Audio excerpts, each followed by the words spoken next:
whole lot of money on the counter. For real.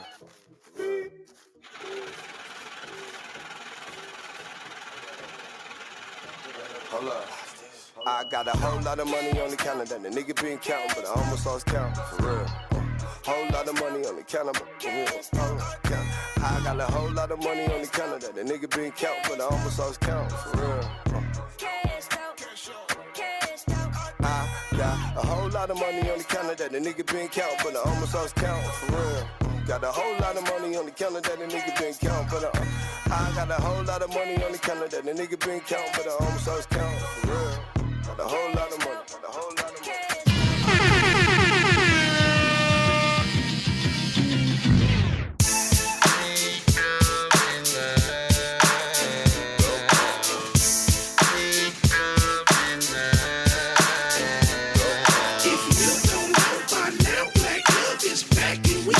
Shut shit down. Circus ass niggas in the way of us chasing our paper. Better believe, nigga, we gon' clown.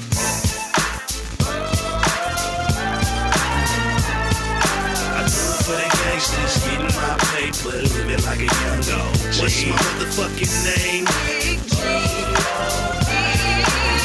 Tell me what the fuck I do. From the depths of the D, fresh off the block, Big Gov, and I'm strapped with the Glock. Went global on that ass, but it's still the same. Southwest be the hood, black government gang.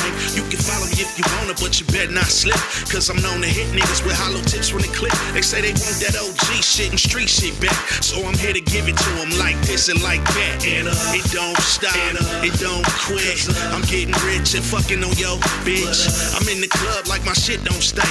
Iced out and all black with this big old bank, popping bottle after bottle, celebrating the life. Lead a club, jump straight on the flight from Detroit to LA like what? Taking off my hours time and my Timbs to put on my chucks. Now tell these niggas what's up.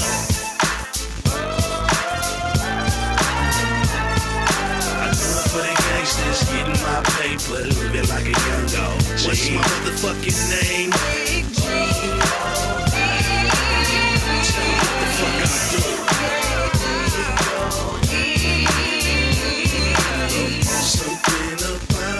I'm always with my strap. Something about my gangster that keep hoes coming back. I make the bitches say, he turns me on and on and on and on. I remember when my money came slower than molasses. Now my money too long to put under the mattress. I'm at this everyday grind on the front line, and I ain't wasting a second, nigga, it's crunch time. Haters wanna see me fall off. Nah, dawg. Guess I gotta greet them with the sawed off. Ex-bitches wanna cut my balls off. Oh, no. I just make them bitches give me brain till they suck their little jaws off. Jump in the pimp mode, something like Dolomite. Don't get it twisted, cause this shit ain't happen overnight. I had to put my hustle down, muscle round, couple clowns just to show them I ain't here to fuck around. I bet you they respect me. Walking to the club now, they don't even check me. Bitches think I'm sexy. Got so much game, ho, a nigga need an SP. Test me, you come up shorter than Joe Pesci.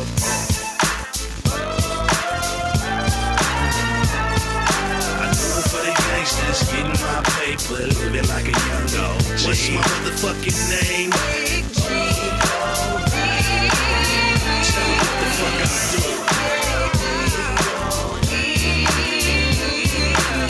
Something about a gangster, I'm always with my strap. Something about my gangster that keep hoes coming back. I make the bitches say, he turns me on and on and on and on. If you don't know by now, Black Gov is back and we came to shut shit down. Circus ass niggas in the way of us chasing our paper. Better believe, nigga, we gon' clown.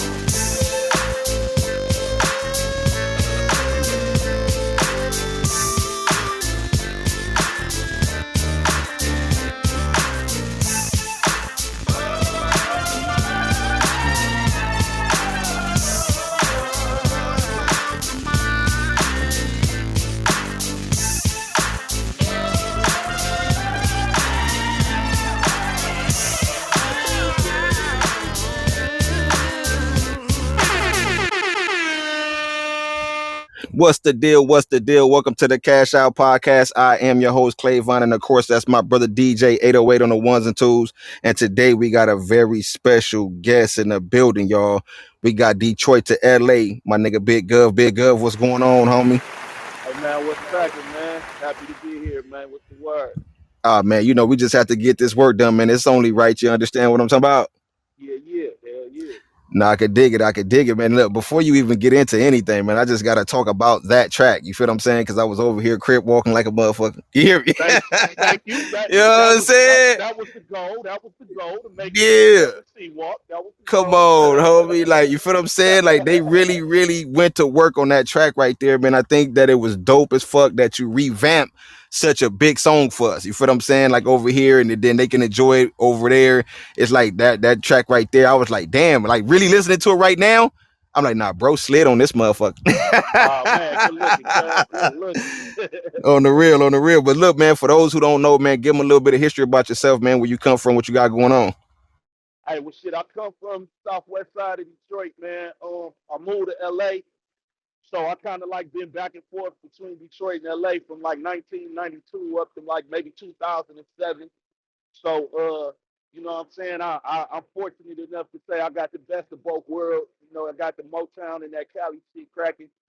Um, Mainly, man, I'm just, just doing my music, staying true to my music, man, and doing what I love, working on another project right now. I dropped Son of Southwest One a couple years ago, and I was really in retirement mode, man. But then, my son kind of got in my head like, "Nah, Pop, you need to keep going, man. Don't let nothing discourage your move. Just do what you got to do, man. Stay on it." So shit, I'm on a whole nother project right now. Come on, man. And I think it's super dope, man, that you kept the spirit of music inside of you after all these years, man, because of a lot of people that may not know, man, you've been in a game for a while. You dig what I'm saying? So we're gonna go all the way back to the beginning, man. What would you say inspired you to get into the music business in the first place? Because you MC'd in 85. Nigga, I was Yes, born in sir. 86. You understand what I'm saying? So you know what I'm saying? So Yeah, it's like, yeah. bro, you've been in the game. Like, so what inspired you to want to be in the music business? So my dad, man, my dad was a singer, man. Was still is a singer, but he was with a group called the Five Special back in the day, and that group was managed by Ron Banks from the Dramatics. So my pop, man, he pretty much just his showmanship, just the talent that my pop had, man, was just enough to make me want to be an entertainer. I didn't know I was gonna end up rapping because I started out singing. You know what I'm saying? Like he was teaching me how to sing, and but I never knew I was gonna end up rapping, man. Then I fell in love with hip hop, man. So shit, 1985, that was the first time I recorded a song. I was 5 years old. You know what I'm saying? And the first song I ever recorded was a diss record.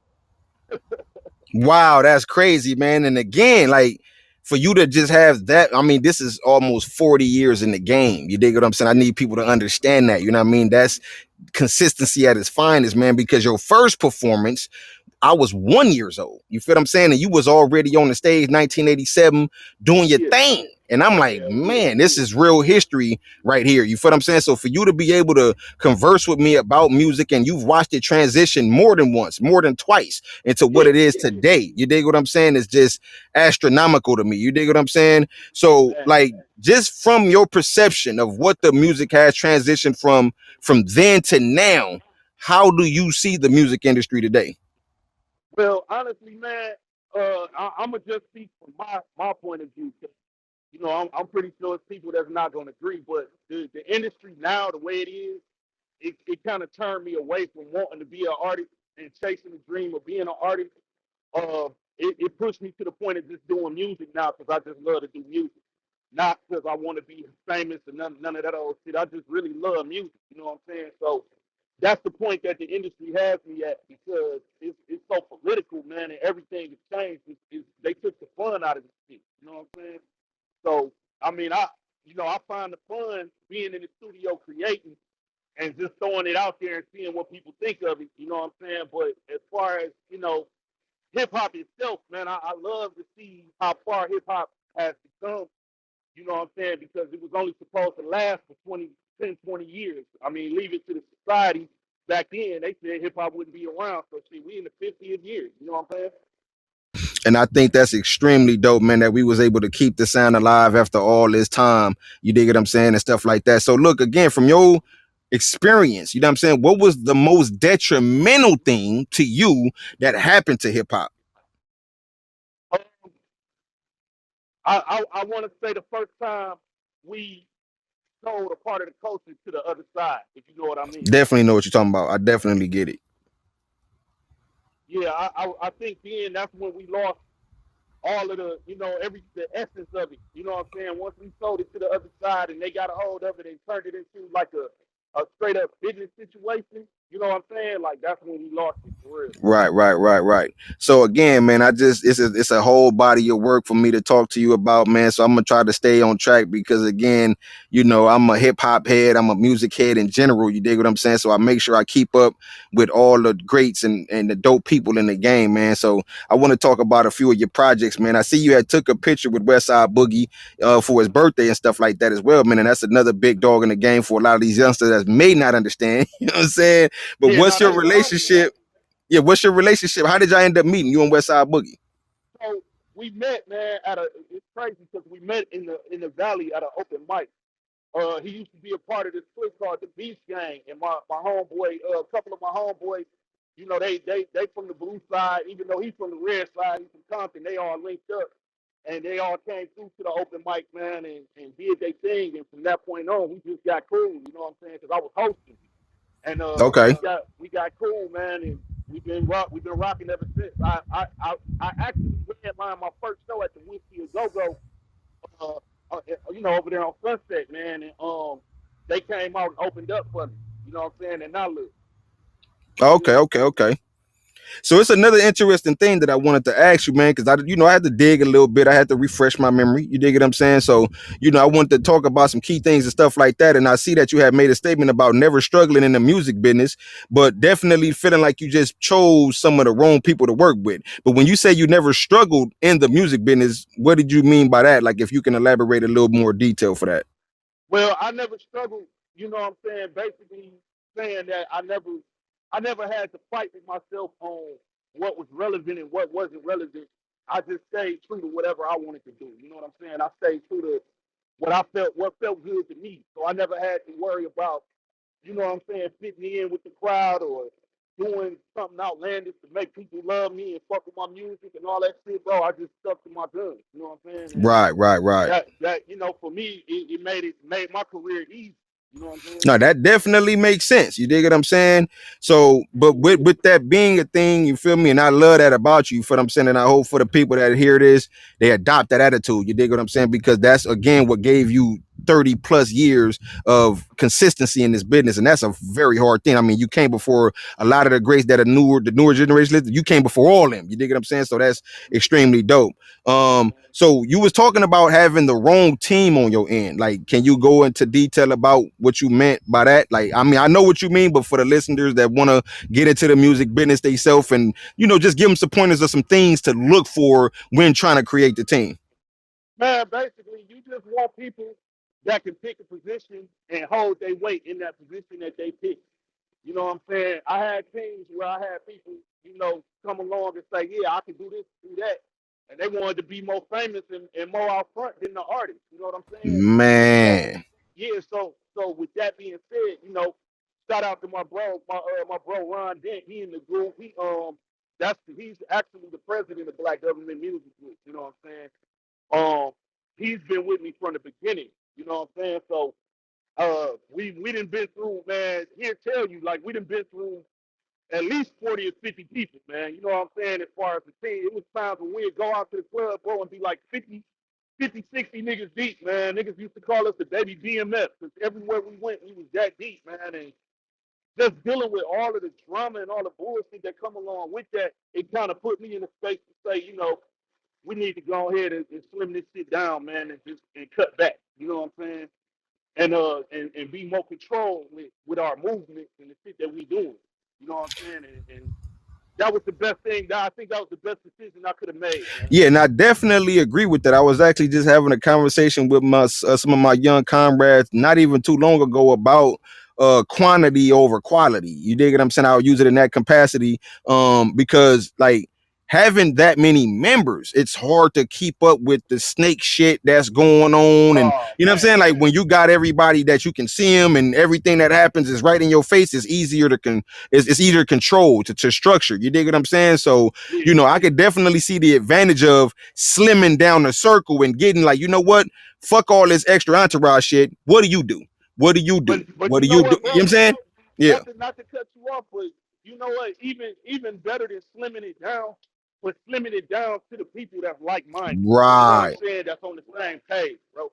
And I think that's important. That's more important than slimming it down because you can slim it down and still have some dumb motherfuckers around you. You know what I'm saying? But to have people that's like minded and on the same page as you and they'll take your dream and believe in your dream and put their all into it and not give you 50%, they give you 100. That's the most beautiful thing in the world. That's You know what golden. I'm Yeah, that's golden. Exactly. That's what I was kind of elaborating. Like, you know, slimming it down, but not like you said, not just slimming it down, but okay, what do you do? Okay, you go over there. What do? You go over. You know what I'm saying? saying? Like making that team where everybody has a job, everybody has a task. You dig what I'm Yep, saying? So, yep. like, again, I can see the definite advantage in that because that's where I'm at in my life right now today. So you also had experienced bad management before. Like, what was some of the things that he was doing or she was doing? Like, what was going on with that? Man, my first manager, man, was a motherfucker. That's Like, crazy. you know, I'm a producer. I'm a producer as well. So my my uh, my old manager, man, used to sell my beats for a certain price other than what we discussed Wow. and agreed on. You get what I'm saying? And I found out because I ended up linking up with the person that was buying the beat on a later date. You know, after we kind of like diminished our relationship, I ended up linking up with that same person that he sold the beats to, and he was telling me what he was charging. And I'm like, bro, I didn't know. I had no idea. So me being a real nigga, bro, I just paid him back. You know what I'm saying? Whatever I could pay him back, man, and just show him like, nah, you know, I ain't had nothing to do with that shit. But shit like That's that, man, it's just crazy. hiring managers that just get comfortable. You know what I'm saying? I don't like comfort, bro. I want everybody to be uncomfortable around me. That's a I want my fact. whole team uncomfortable. You know what I'm saying? No, that's a So real, yeah, I mean that's really what I, that's my experiences, man. yeah, I like the fact that you said uncomfortable, right? I like that, Yeah. bro, because I talk like that. You dig what I'm saying? Like when I see a motherfucker getting too comfortable, I purposely make them uncomfortable. You dig what I'm saying? Because I don't need Hell yeah. complacency. Don't get too comfortable to where you think you don't need to grind no more. After all these years in the game, I mean, I have not nearly put in half as many years as you, right? But like I have paid my dues for my age bracket. You dig what I'm saying? And I For haven't sure. taken a day off at all. You feel me? So I know exactly what you mean by not getting comfortable at all to get the results that you need to get to where we going. So like I definitely respect that approach, man. So look, after experiencing all the things you went through with the team, with the management going crazy, doing that was some crazy shit. Selling your beats is wild. So like today, do you like more so? I mean, I know you got a group of people that you may deal with closely, but like, do you more so like operate alone now in the business? Yeah, pretty much. You know what I'm saying? Like I say, my bro down in the at the bottom, I mean he's like how can I say it, man? He like a mirror. We Right, we right, we right. damn near just alike. You know what I'm saying? So if he sees something and I'm so busy over here doing this, and he sees something, he'll pull my coattail on that shit and be like, "Hey, nah, bro, we need to do this, or that ain't right. Don't fuck with that." You know what I'm saying? And I got a few other people. BB, I think BB in here. Yup, BB in here. She's my assistant, man. She helps me out with a lot of the business and shit, man. When I'm busy trying to do other things and get phone calls and meetings that need to happen, she'll jump on the phone or jump on the Zoom and handle that type of shit. But for the most part, man, I'm putting in most of the work when it comes to the marketing, the promo shit. I'm doing all that out my pocket. Uh, I'm just a one man show, really, man. When it all boils down to it, outside of the fact that I got my two the few people that really put the work in with me. But when it Right, comes to right. the big work, shit, I when it come to you know how you go to the gym with a motherfucker, bro, and you benching like 250, 300, and then they get on there and they put that one slab of 45s on there. Right. Nah, I Yeah, definitely get it. I'm the nigga benching the 250, 300. Right. Right. You Now, know I what I'm saying? definitely get it. I definitely get it, man. So look, man, again, but you definitely, like you said, putting in the work, making sure you're getting out there, getting the music to the people and stuff like that, man. You know, you end up dropping a project or working with some people. I think it was on the I'm in Love with the Game Value One. You know what I'm saying? The Pop Duke album in 2023, Oh yeah, produced by Knots, man. Like, how did you end up getting involved with that project? Like, how did that end up coming to play? So my homeboy B Styles, man, he built a relationship with the legend, man, Bumpy Knuckles. If you from that area, you know him as Freddie Fox. But Bumpy Knuckles, man, they built a relationship, and Bump heard some of my shit and thought I was dope and wanted me on the record, man. And he reached out to me, and shit, the rest was history. You know what I'm saying? Like That's what's I was up. shocked because I'm like, shit, we talking about Freddie Fox, man. You know what I'm saying? Like this. Like, damn, that's crazy. He done reached out to me. Like, how he get hip to me? You know what I'm saying? And once I found out how he found out about me, shit, we built a relationship, and now we got a whole project coming out. Me and Bump do. You know what I'm saying? No, that's what's up. That's what's up, man. And again, a lot of these artists today don't understand, man, that putting in that work, paying them dues, man, it pays off like that. You feel what I'm saying? Like when people think Hell of things yeah, like that, you want to be the person that they think of. You feel what I'm saying? Or, just keep on working because you don't know who watching you. I tell people that all yeah, the that's time, for like, bro, sure. you never, just because they didn't say nothing to you or just because you don't feel it, don't think nobody's not watching, because I'll be watching like a motherfucker too and they don't be doing it. So I think Yeah, that's that's for extremely sure, dope, bro. man, that you was able to, get that done and stuff like that, man. So look, you've been moving around, you know what I'm saying? You Detroit, LA, but even all around the rest of the US. You feel what I'm saying? You had a performance out in NYC. You dig what I'm saying? You had some of the legends pulling out, coming to support you and shit, like Ice-T and them. That was big. You dig what I'm saying? Like, how was your Yeah, experience, man? Like having that event and having the OGs pulling up on you, man, showing you the love, man. How was that? man, that shit was a surprise because I wasn't expecting it. You know what I'm saying? Like I never really put too much work in New York like that. So uh I was just shocked that they even knew who I was enough to Right, even right, pull up and right. fuck with me like that. You know what I'm saying? So it was a surprise, man. It was probably one of the best nights of my career. You know, to see somebody like Eric B from Eric B and Rakim pull up. Right.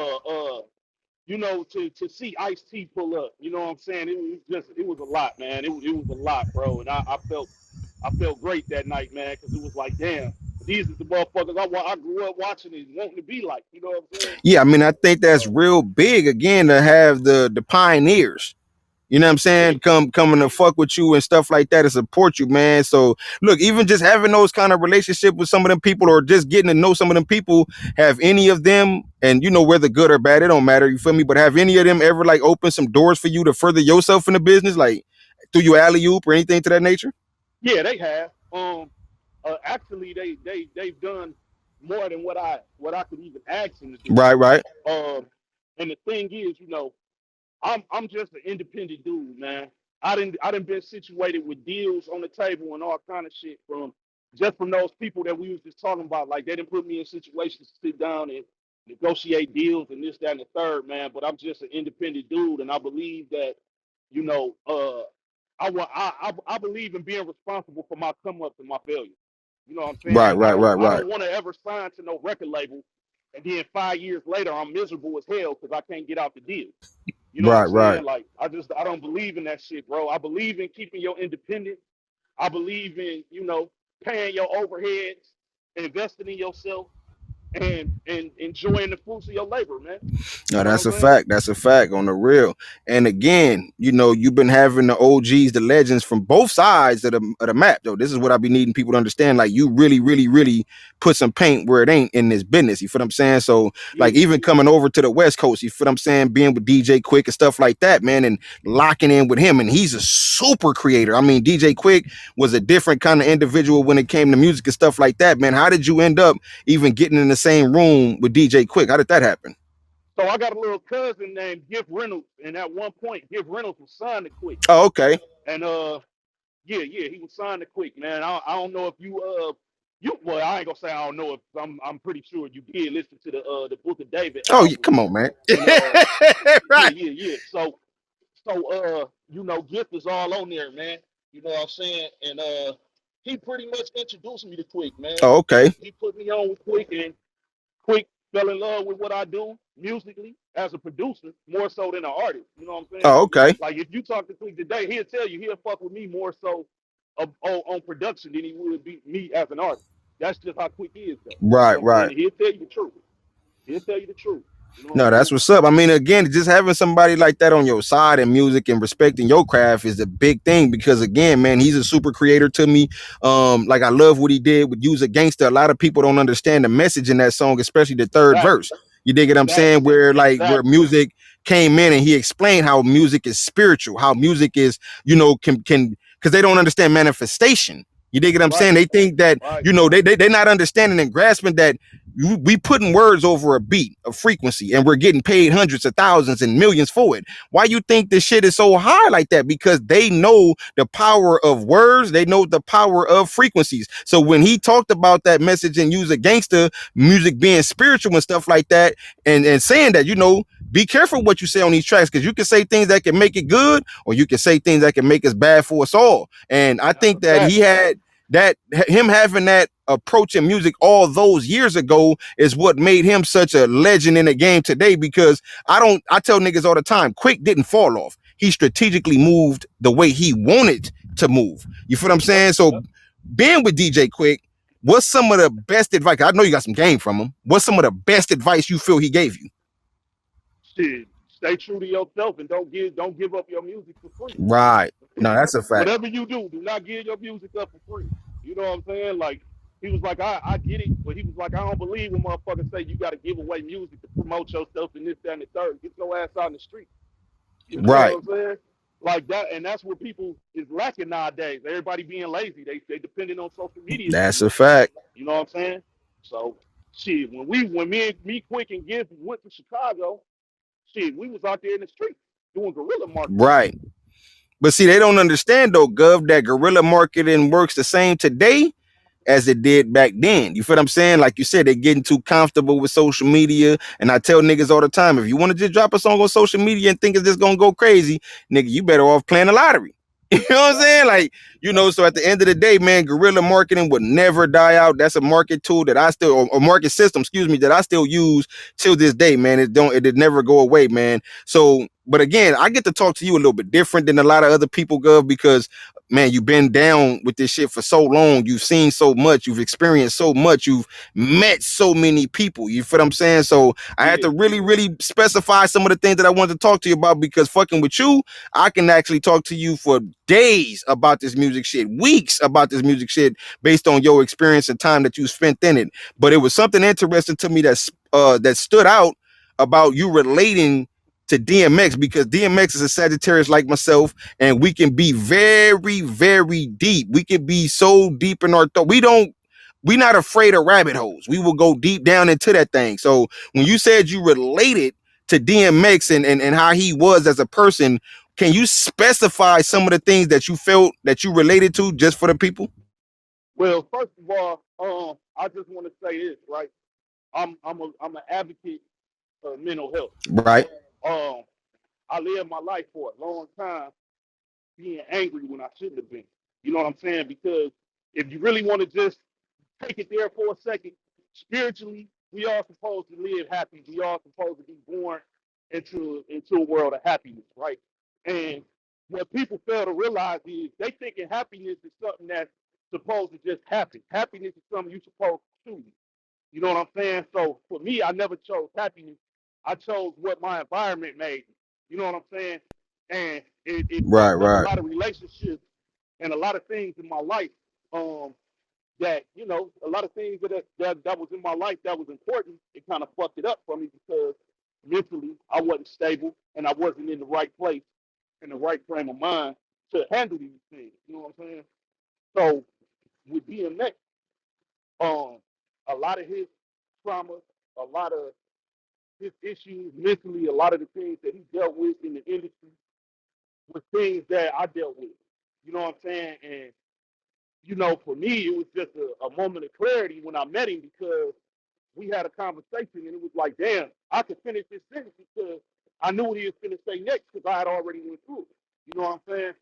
So Right, when you meet right. when you meet people like that, you become connected to them in a spiritual form. You know what I'm saying? And it's crazy, bro, when I talk about it, because like me and Earl will sit on the phone, bro. Like we'll talk, man. We'll talk for hours, and it wouldn't even be about no music, nothing crazy. It'll just be about God, or it'll just be about life. You know what I'm saying? And he dropped a lot of jewels on me, and I can honestly say he's one of the people that inspired me to go get therapy. You know what I'm saying?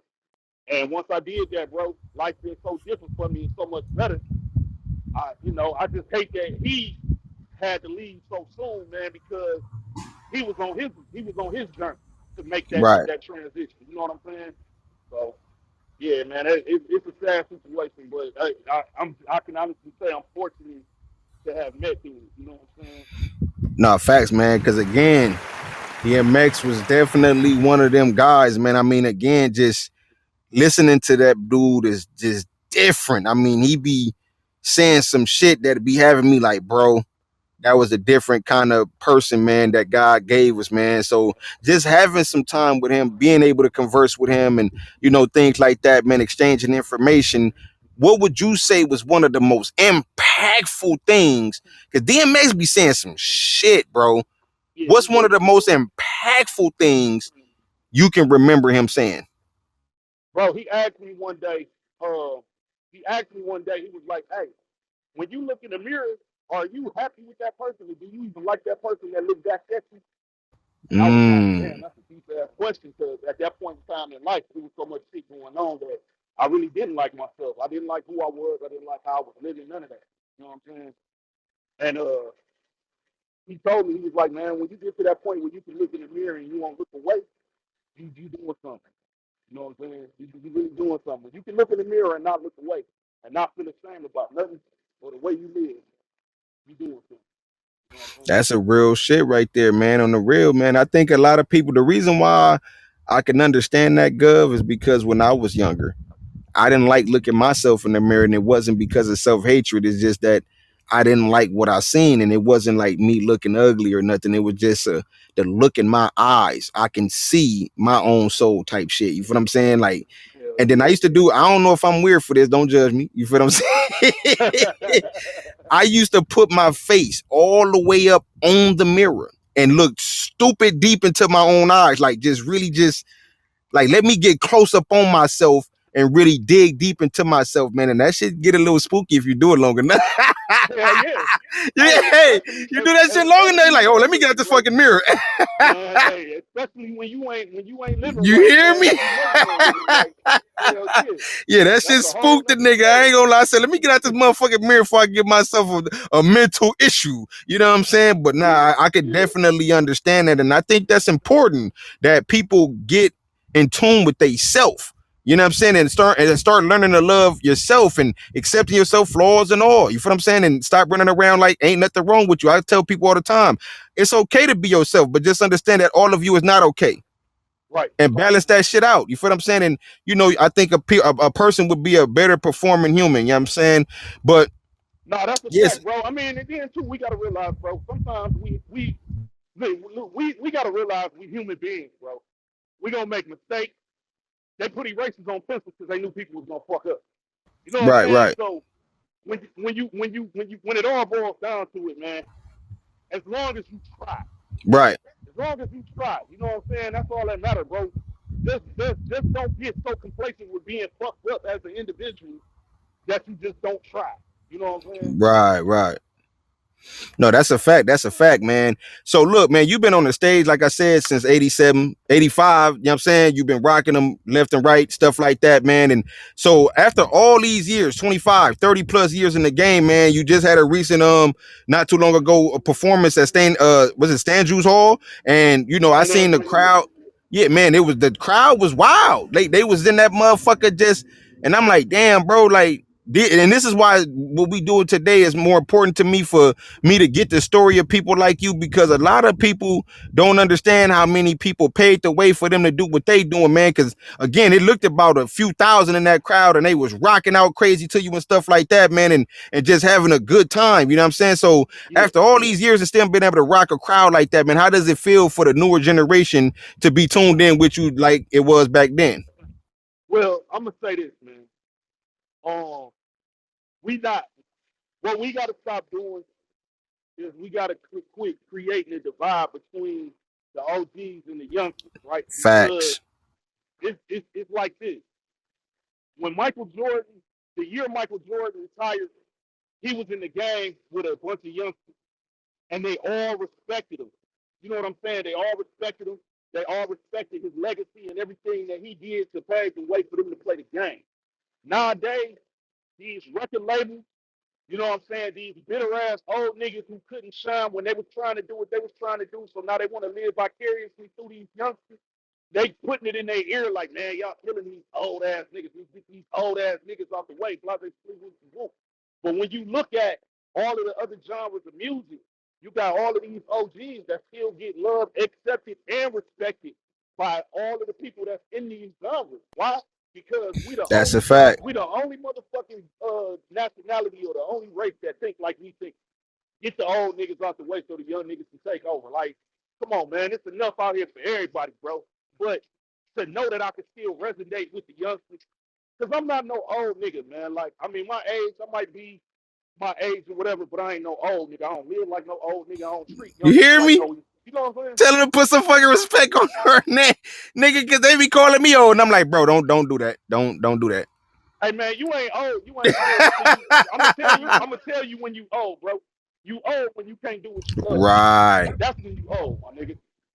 You know what I'm saying? And as long as I can do music, as long as I can fuck, as long as I can eat the food that I want to eat and cook that Come shit, on, man. I ain't old. Niggas still out here wiggling like these. You feel me? They better, you know what I'm saying? Yeah, don't do that. You dig? So yeah, man. But no, I think, like I said, it's extremely dope, man. That you know they still rocked out with you like they did and stuff like that. That was that you headlining the show, or like who was all on that lineup with you? That was the show with me and Warren G. We had, Oh, okay. I opened up for Warren G that day. You know what I'm saying? And then I actually had two of them shows. I don't know which one you're talking about, but I had two of them because one of them was at another spot called the Fillmore, which is bigger than St. Andrews. That's the one where I opened up for Bone Thugs and Harmony. And then the one at St. Andrews is the one I opened up for Warren G. And then we did another one a couple months prior to that, Mobb Deep before Prodigy passed. Oh, okay. You know the one I seen at it was St. Andrews Hall, the one I was talking about. Yeah, so yeah, because it's two of them. It's two St. Andrews shows that I did. Like I say, one of them was the one with Mobb Deep. You know what I'm saying? And that was and truthfully, the crazy shit is that I did that show a week before Prodigy passed. Oh wow. Yeah. So then I opened up for Warren G on the second one. You know what I'm saying? Oh, okay. That's what's up. Yeah. So look, man, what I want to do, I want to get y'all into some more of this Big Gov music. You dig what I'm saying? Get y'all tuned in with my guy, man. You dig what I'm talking about? So make sure y'all don't go nowhere. You know what I'm saying? We're going to get right back with y'all. DJ 808. Let's get it, bro. You're listening to the Cash Out Podcast. Cash. Stay tuned. We'll be right back after this break. Hey, sometimes you gotta sit back and pop you a bottle of Motu VJ and thank God for another opportunity. You know? Wouldn't be right if you ain't had you a bad one next to you. Yeah, I ain't make it this far by letting niggas play around with my name, no. I'm only here to get what I came for. We ain't in the same boat, my nigga, this a yacht over here. And my name still buzzing, I ain't dropped in a year. Top drop, letting wifey hair blow in the wind off the Pacific Coast Highway. Only do it the flyway. She looking like Beyonce mixed with a little side day. Money through Friday, nigga, you know how I play. Looking through these capers, only seeing the paper like born hustler, shit is all in my nature. I speak no evil and hear none either. Too rich to beef, but trust me, I don't fear none either. Put some money on your dome like a snapback and disappear in 24 hours like taking pictures on a Snapchat. We all living on time, that's brown. Just get your money, live your life, cause we ain't promised tomorrow. Get your money, gon' stack it. If them haters won't step, then we got action. I done came from the dirt straight to a mansion. I'm applying pressure, the number one most respected is real. Cause tomorrow ain't promised to nobody. Yeah, I said tomorrow ain't promised to nobody. No, that's right, tomorrow ain't I ain't making this far by being lame and depending on niggas. Hopped in the game and started winning on niggas. Self-made is an understatement. Strapped on my nuts and I hit the pavement. Feature from Gov, I'ma need a payment. This how you show me you respect my craft. Pay a deposit up front, and when I'm done, I collect that half. Ain't nothing pussy about Gov, better check home's past. Last nigga played it crazy, got stepped on fast. Fact is, I'm just trying to live lavish, my nigga. Ain't trying to prove that I'm the hardest, y'all can have it, my nigga. I done been there, done that. Fist fights, gun claps, been shot, bounce back. Yeah, I'm really from that. Still here, that's the main thing. All these years of me driving and I'm still in the same lane. It's a fact that we all here living on time that's borrowed. Just get your money, live your life, cause we ain't promised tomorrow. Get your money, gon' stack it. If them haters won't step, then we got action. I done came from the dirt straight to a mansion. I'm applying pressure, the number one most respected is real. Cause tomorrow ain't promised to nobody. Yeah, I said tomorrow ain't promised to nobody. No, that's right, tomorrow ain't promised. Get your money, gon' stack it. If them haters won't step, then we got action. I done came from the dirt straight to a mansion. I'm applying pressure, the number one most respected is real. Cause tomorrow ain't promised to nobody. Yeah, I said tomorrow ain't promised to nobody. No, that's right, tomorrow ain't promised.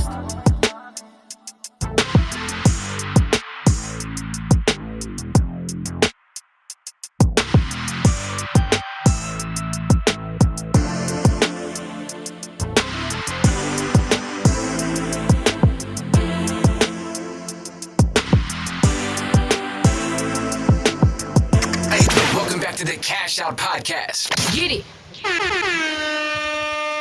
What's the deal? What's the deal? Welcome back to the Cash Out Podcast. Again, I am your host, Clayvon, and that's my brother DJ 808 on the ones and twos. And like I told y'all earlier, man, we got the homie Big Gov in the building. You dig what I'm saying? Hey, man. Hey, I ain't gonna lie, Gov. I low key feel bad, Gov. I'm gonna keep it real. Nah, I bro. love man. Listen, no, you talking that shit. Hey, if you listen, bro, y'all, I'm gonna be honest with you. Y'all the first ones to play that record. Look, man, come on, homie. Don't tell me that, man. That's, you know what I'm saying? That's love, homie. That's the first, y'all the first ones, man. Y'all played that before anybody. That's the next single, actually. So y'all played that, you know what I'm saying, on some. Hey, man, I love that record because it's important to me because of the shit that I'm saying in there. You know what I'm saying? You Like I was don't know. talking that shit, bro. Yeah, like when I say all these years driving and I'm still in the same lane, it's like, bro, you know how you watched a lot of niggas in their careers crash and burn because they swerved out their lane Facts. and you don't hear from them no more and shit like that. I'm still here, bro, and I'm still in the same lane I was in when I started this shit. So I just feel good about that record right there, man. Man, the homegirl boss lady was in the chat, man, and she just really said some real shit that I was actually finna bring that up, man, how Detroit and LA just got them identical sounds when it come to music, man. But I believe that we got our sound, and we're not got our sound, but like, you know, we paid attention to y'all, if that say it, if in a respectful manner. You dig what I'm saying? Like Detroit come from the Motown, you know what I'm saying? Like we kind of like created our sound from y'all is how I Come would, on, man. Thank you you, know what I bro. mean? So I Like, don't and even I'm an have to. LA nigga saying that. Yeah, and I don't even have to expound on it too much because you know I was in a room on Club. This the reason why I kind of fell back from Clubhouse, man, or one of the reasons. But I was in a room trying to explain that to somebody from, you know, from the land and shit, and I'm just letting them know, like, yo, a lot of that Dr. Dre and the G Funk era, that shit came from Detroit, bro. Like, if Facts. a nigga don't do their research, they'll never know. They just gonna go off of what they heard. You know what I'm saying? But hey, man, it was a nigga named Prince Vince from the city of Detroit that did the first G Funk record called Gangsta Funk, and he used I want to say he used flashlight. He used flashlight. Okay. And from that point on, like a lot of the Detroit niggas been on that George Clinton and Parliament Funkadelic shit, and then here comes Dre with it. So it's like, but I will say Drake took it and took that shit to a whole nother level though. Like man, Dre went so far with it, it was like niggas from Detroit had to step back. Like, man, we ain't fucking with Cuz. Like he on some other shit with it. You know what I'm saying? So, Yeah. you know, out of respect, I love the fact that I could say I know these things because I was back and forth all my life. You know what I'm saying? Like shit, man. I got put on in 1992, so it's like, shit, motherfucker, I came back to Detroit. Motherfuckers was looking at me crazy, like, nigga, why you wearing blue all the time? Nigga, what's up with these bandanas? Hey, man, you had to be there, cuz you had to know. You know Right, right, right. what I'm saying? No, that's crazy. I mean, you know what's interesting too, man, because my last guest was actually from Flint. You dig what I'm Okay. saying? And he was a younger guy, pretty talented. You feel what I'm saying? He put his music together very well as well. You know what I'm saying? And matter of fact, his name is Elite. You know what I'm saying? Just in case if you don't know him and stuff, like, you I know, heard a cuz. I heard yeah, a cuz. Elite, man, Elite. He come from out of Flint, man, and stuff like that, and he's very talented in what he do. And I had asked him a similar question. You dig what I'm saying? As far as like the Detroit sound versus the Flint sound. Just from your perspective, and you been in the game way longer than him, what would you say is the difference, or is there a difference between the Detroit and Flint sound and music? I try not to look at it different because Michigan and Detroit, Flint, just just Michigan period fought so long to finally get the recognition and the love we deserve. I don't even like thinking about a difference, bro. Honestly, you know what I'm saying? I feel it. I feel like it's a lot of similarities, but at the same time, you know who's from Flint, and you know who's from Detroit. You know what I'm Right, saying? right. The reason why I ask is because it's like you could take Nip, South Central LA, and then you could take Easy. You could take anybody from Compton, and you could tell the difference between the two. Even though they both from LA County, you Right. could definitely tell the distinction between them two as artists. You dig what I'm Yeah, saying? yeah, So, yeah. you know, Right. not a comparison or a competitive thing, just more of a like, you know, the difference in the sound from Flint and to Detroit, because I love both sides of you. I can't tell the difference, is why I asked. You know what I'm saying? So Well, I was like I asking really because I feel like can't tell the difference. I feel like my Flintstone niggas is they have more fun with the music. They ain't so serious with it. Okay. Like they get on there and talk they shit and have they fun. That's what I think that's the difference. You know, Detroit niggas are serious. They spin the block. They gunning they ops down, nigga. They'll fuck a broad, and after they done fucking the broad, they shoot the broad. Like I just like that y'all niggas turnt. Y'all too turnt for me, nigga. I don't know nothing about this generation, but what I do love is the fact that these niggas have found a niche, man, and found a way to stay out the streets and, you know, put their energy into something that they like to do. Even though, you know, a lot of people will look down on them for the shit, the message that they carry. But I feel good that they in another lane and they doing their thing, how they doing it, and out in the streets, man. No, Because the that's a streets fact. ain't shit but it ain't shit but a jail cell or a graveyard. So, you know what I'm saying? No, that's a big fact. That's a big fact, man, on the real. And I think again, it's just super dope that, you know, again, coming from the older school of music and stuff like that, that you able to see it in that capacity. You dig what I'm saying? So Oh you yeah. had been elaborating about, you know, having a relationship back and forth between Detroit and LA. And then even you, I mean, you tied in with LA. Like you are too. You feel what I'm saying? Just Yeah, as much yeah. as you are. You know what I'm saying? So at the end of the day, like, you know what I'm saying? I mean, some of the prominent people, even the newer generation, my generation, the homegirl T Hottie, I seen y'all slapped up, took a picture and stuff like that. Like I know a lot of people from my generation that know you, and you really locked in with the LA culture. Like I said, you one of ours just as much as you one of theirs. So Yeah. has that been advantageous for you musically though? You feel what I'm saying? Because having a background that you have from Detroit, and then having a background you have from LA, and then your sound musically, you feel what I'm saying? Like, do the people back home in Detroit, do they accept your sound in music? Well, all of the ones that from that era or from an era that can understand it, you know, I not the younger generation, and I really didn't expect the younger generation to accept it. But the funny part is, the funny part is, the youngsters is loving this shit, bro. And Right, right, right. it's fucking my head up because it's like, damn. But what I'm seeing is, even with the industry overall, it's going back to niggas having to rap again. Like you really have to make music now. You really got to rap, and you got to really have dope music nowadays. You know what I'm saying? It's going back to that. It's the beginning of it, but it's going back to that. So 2-3 years from now, a lot of these artists that we looking at now with the shit that they doing, I expect them to step their shit up and sound different in the next couple of years. I do say that. You know what Right, I'm saying? right, right. I mean, because again, like you said, I think we had enough of that mumble. No disrespect to nobody music, Ben, because everybody did their thing, they had their time. But again, I do come from a certain generation of music where there was bars, there was metaphors, there was, you know, real structured music. You hear what I'm saying? So when it got fast, because I ain't gonna stunt. I Yeah, ain't even gonna, it ain't about shit on the newer artists, none of them dudes, right? Because I can go back. I didn't dislike. I ain't gonna say I dislike, right? But I wasn't into Bone Thugs and Harmony. Why? Because I couldn't rap that shit. It was too fast. You know what I'm saying? Sending that it. To this day, bro, I don't know what the fuck. You know what I mean? Like that's I would have to look on the lyrics on YouTube. You know what I'm saying? Because they rap Twister. Like it's easy on the ear, but nigga, you would never hear me rapping Twister ever. Nigga, it's too fast. Like you know what I'm saying? Busta Rhymes, I love him.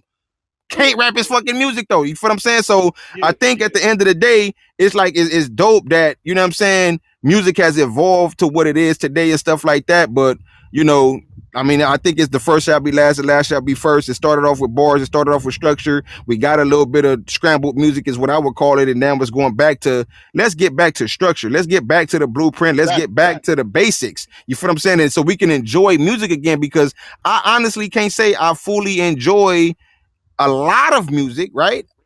Like I used to back in the day. Back in the day, it's almost, you know, all we heard was hits, because we honestly wouldn't get it if it wasn't a hit, if that makes sense. You see what I'm saying? See, like it wasn't, we had TV, we had radio, that's it. But now today we are so oversaturated in the music business that I hear a gang of trash, or people are hearing a gang of trash, and it's like, God damn, now we on a search for good music. So even with that happening, right, the game being oversaturated, everybody grabbed the mic and was able to record and put out a gang of booty chatter, right? Do you think that had made it more advantageous? Because I gotta get real good. That shit was bullshit. You know what I'm saying?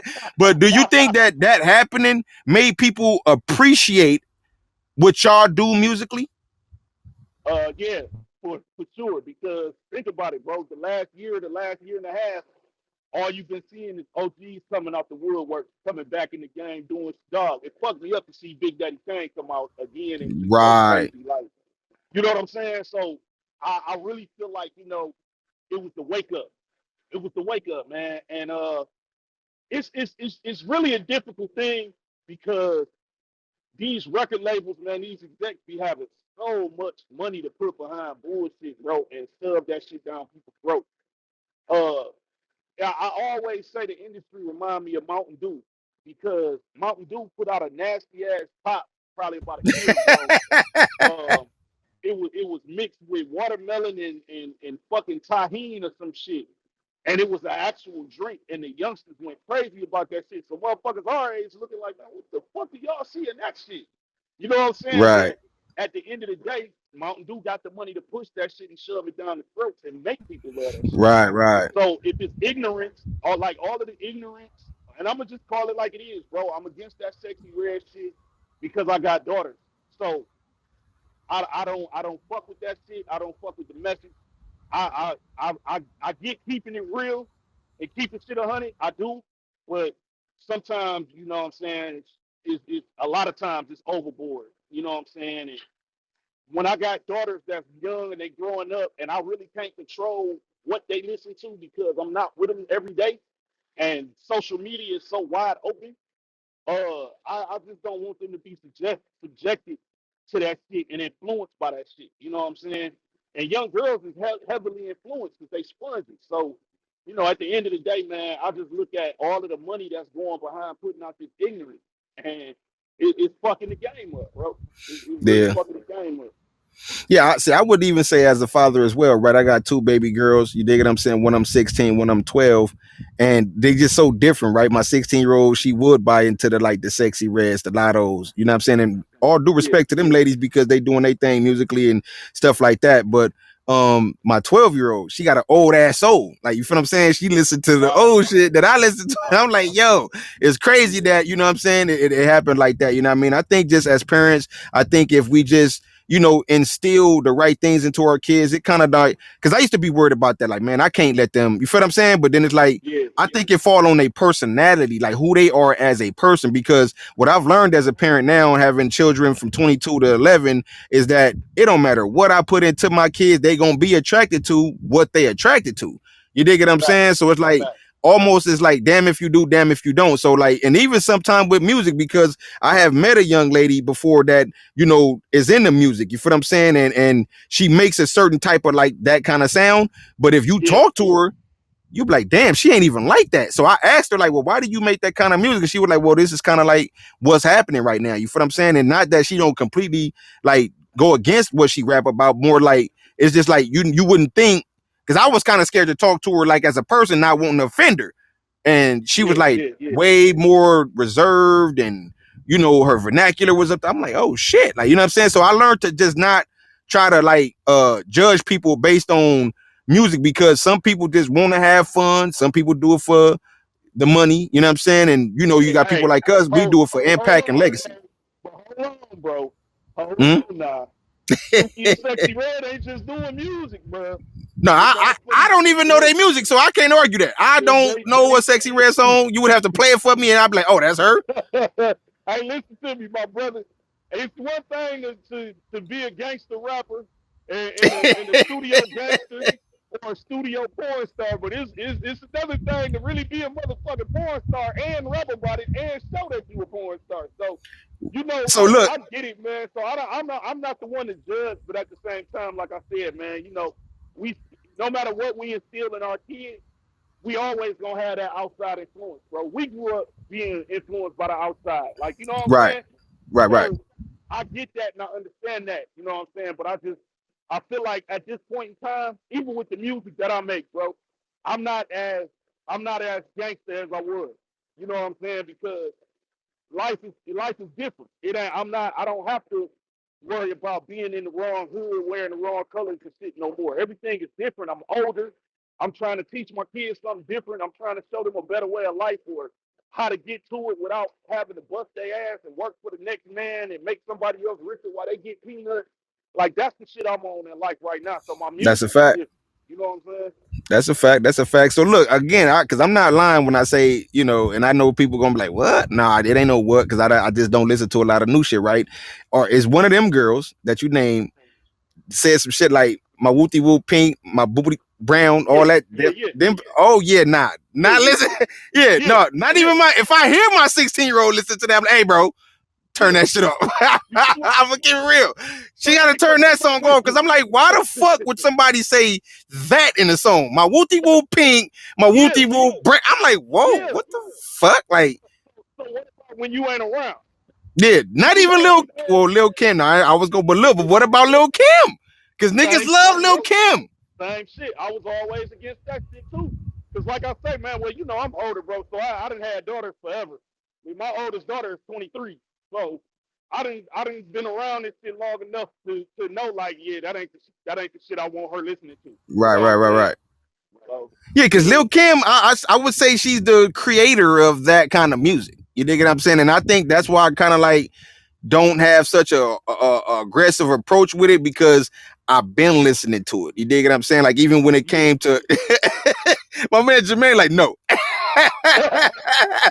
But the reason why is like because I've been listening to it growing up, and you know, like even with the male music, you feel what I'm saying, with like how the kids talk. I mean, I just think it's over hyper today, because like back in the day, if somebody got shot 3 blocks over, if you didn't hang on that 3rd block over, you really wouldn't know who they was talking about. You dig what I'm saying? Versus today, it's like somebody gets shot, you don't gotta fucking know them. Everybody business is everybody business today. So I think that's kind of like where it's kind of uncomfortable. It's like, damn, I see a lot of shit that I don't be wanting to see, or I hear a lot of stuff that I don't be wanting to hear. You feel what I'm saying? And it kind of makes us like a little, you know what I'm saying, like uncomfortable with what it is today. So I think that's kind of where it's coming from. But look, I like the thing that you also brought up too, because again, I go back a little bit. You feel what I'm saying? Not as far as you, but I go back a little bit. You feel what I'm saying?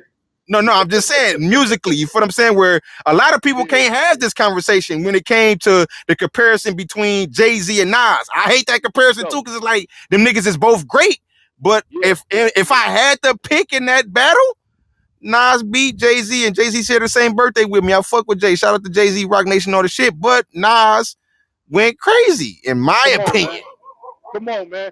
Hey, but hold on. Because my brother Ron down there, his birthday December 4th. Oh, come on, man. Shout out to Ron in the building. You're talking about. You know what I'm saying? So, you know, he know what I'm talking about. My son's is December 7th. Okay, you feel big Sagittarius energy. You dig what I'm saying? So, you know, so it ain't that I'm not gonna be biased. I'm saying musically, man, Nas took care of business. He did. That's my favorite rapper, bro. So you know what I'm saying? I agree. You ain't gonna never get no disagreement about Nas, bro, ever. So what comparisons was you talking about people making when it came to them two? Was it the beef or was it the skill of music? What was the comparisons that you was speaking about Who? between Jay? Because you had made a post a while ago, like, man, I'm tired of Oh, niggas okay. making comparisons between Jay-Z and Nas. Like, why y'all? I'm tired of hearing that story. I don't want to talk about that no more. Like, what was the conversation, if you can remember, that was like, man, I don't, you know what I mean? Because I be like that too, like, man. Cause it don't be realistic in my opinion. Like, niggas be saying Jay-Z just smack. I'm like, nah, nigga, Nas went crazy on Jay-Z in See, my opinion. So it's just like comparing Jordan and LeBron, bro. you You just can't can't do do it that. Yeah, because you just yeah. it's two different eras. It's two different eras and it's two different positions. You know what I'm saying? With Nas is not the same artist as Jay. You know what I'm saying? So if I could see if they was making comparisons between Nas and somebody like Cool G Rap or something. But when it comes to Jay, Jay is a more flamboyant, more of a, you know what I'm saying? He's more of a rich nigga rapper. You know what I'm saying? He the nigga that, like, he make the music that you can't even listen to Jay-Z music if you ain't in no foreign car, bro.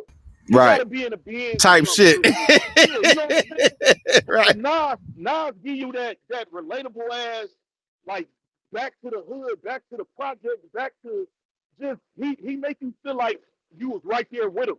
You know what I'm saying? And you really was right there with him, even though you might have been in a different region or a different section. You was right there with him because everything that he speak on, you done seen with your own eyes, or you done been through it, with, with your own experiences. So for Right. me, shit, with Jay, I've never been as rich as Jay, so I can't relate to a lot of this shit. You know what I'm saying? Like, yeah, I get it. It sounds good. It's dope as hell. He put them words together like a motherfucker. But shit, I ain't never made no millionaires. I ain't had no niggas around me that I done made millionaires, or Yeah, I ain't never. Jay, You I know what would I'm say saying? Jay is inspirational, but that's like Yeah, a yeah, conversation about Biggie and Pac. You can't yeah, compare them two niggas, bro. Like, yeah. Biggie did his thing. I like both them artists. You feel what I'm Hell saying? But yeah, I hell love yeah. them. I love them for what they do musically, and it's not the same. You feel what I'm saying? Right, I go listen to Biggie when I want to get in my fly nigga mind frame. I listen to yeah, Pac when I want to learn, when I want to get in my bag spiritually, hell yeah, emotionally. And look, you know what I'm saying? So it's like, I can't compare them two artists, and people used to compare them a lot. And that's why I felt like, okay, maybe he was talking about that kind of comparison, like with Jay-Z and Nas, because it's the same thing with me with Biggie and Pac. Like, nigga, you can't compare them two. They two different type of artists. yeah. They are, man. They are, and that's Yeah, what people got to understand. They got to quit like making these comparisons. Okay, you might like who you like, man, but you can't make certain comparisons because if you put it on paper, it just don't match. it You just you don't want to match. you want to compare people that match, that's on the same wavelength, that's on the same page, doing the same thing. Nas Right. always been that nigga that'll make you think, bro. Nas always That's a made fact. me want to go pick up a dictionary or go Google some shit. Jay, That's a he fact. made a nigga want to go get rich. He made a He nigga want made to a go get nigga. some money. You, That's all. yeah, You know what I'm right. saying? Well, that's a But fact. That's a but fact. it's more to it than just going to get money. Like, sometimes you need to sit down and think, strategize, and put Facts. shit together on some smart shit and know where you going. Like, bro, I guarantee you, everywhere Nas been traveled in this world, I ain't talking about just the country, but in this world, I guarantee you he done his research on that place and know where to go and where not to go before he get there. You know what Right, I'm right, saying? right. That's a fact. That's a So fact. that's the type of shit that I like to be put on. You know what I'm saying? I like to listen to niggas talk that knowledge shit a lot of times because shit, I'm a student. I'm gonna forever be a student till the day I die, bro. So I want to learn. I want to know what's happening across the seas and shit, places that I might end up going one day. You know what I'm saying? No, that's a big fact. That's a big fact. So who would you say was some of like your musical influences growing up? Like, who was like the niggas you looked up to and was like, man, I want to, create like that? So definitely, Rakim was one of them. Um, it's a lot of artists from Detroit, man. I'm gonna just throw some names out there, even though I know y'all probably wouldn't be familiar with them. But Mossy Ski from a group called Detroit's Most Wanted.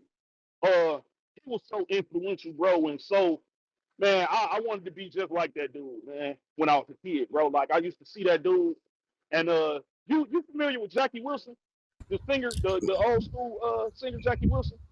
Listen, Big Gov, keep on, bro, on air, bro. Look, All right, all right, man. I ain't that Anyway, young, my nigga. Don't make me expose my age, bro. but I'm just saying, like, there's certain people in the room that might not know who he is, you know? Come on, Clayvon, bro.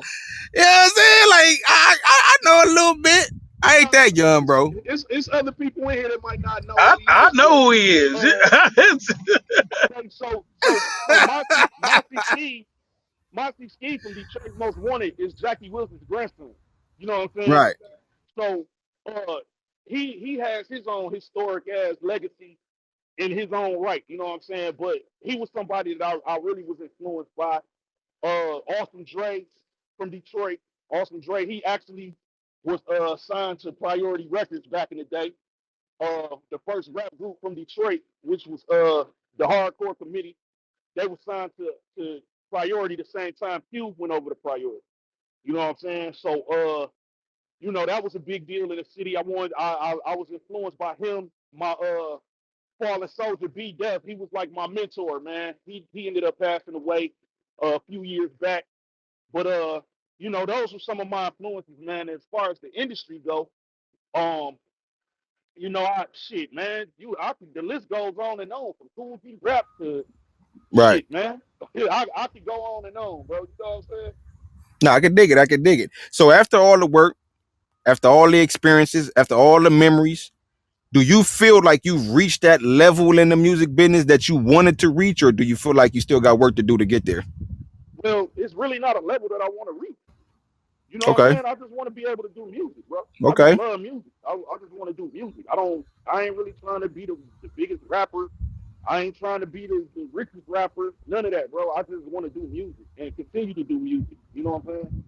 No, that's a fact. I can respect that. I like that answer more than a lot of other stuff because, like I said, a lot of these people got in the game for money, and the fact that Yeah. they got in for money, they don't take the craft as serious. See, when you got a All right. person that love the game the way you love the game, we're gonna always get good music from you. Why? Because you care about the quality of the music. You dig what I'm Yeah. saying? So it's like at the end of the day, I tell people, and I ask people all the time, are you a con artist or are you a music artist? You dig what I'm saying? Yeah. Because a lot Exactly. of these dudes that's in the game, they want to do it for money. I look at them like the con artists. The reason why I look at them like the con artists because you want the wealth, you want the fame, you want all the glorious things that come with it, but you don't even want to invest in that shit. You want to Hell get a nigga no. to shoot your video for $100. You don't want to put no money into marketing and promotion. You don't want to hire a PR. You don't want to do none of these things that you need to actually excel in the business, but you want everything to come to you. Those are the con artists to me. But then you got the music artists like yourself. That's like, man, I ain't worried about the money. I just love to make Yeah. music and give good music to the world. The impact, the legacy, because you are a living legend. I don't care what nobody say. 30 plus years in the game, still putting out music today. Classical music, still good music today, still being relevant today after 30 years. I Nigga, you can't appreciate say that, that's man. not legend, bro. That's you. If a nigga say, I will fight a nigga, bro, about that. You know what I'm saying? I That's appreciate that's that, long. man. You've been in the game longer than Usher, nigga. Shit. How is Shit. that not legendary? Shit. You watch God Usher come damn. in and become who he was. Yeah. I can go Oh, farther hell back yeah. than that, but I'm just saying though.